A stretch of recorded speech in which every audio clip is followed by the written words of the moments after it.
Today we're going to show you how to install our Corral bike rack onto your vehicle.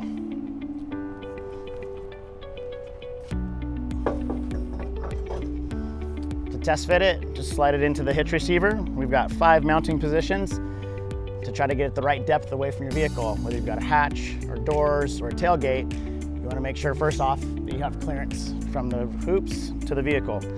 Once you know you have that, find the closest locator, and then we're going to go ahead and put the pin through to double check it. Next thing we want to do is we want to check clearance of the door. So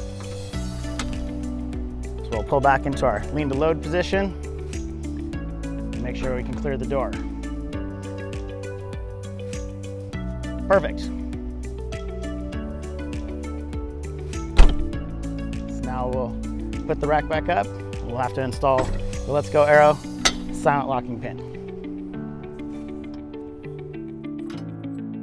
All right, we've installed our Let's Go Arrow silent locking hitch pin. We're gonna put the rack back in, put the pin in, tighten it down. There we go.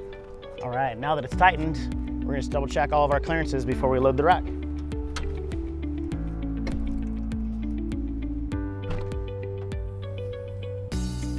All right, clear. Rack's ready to use.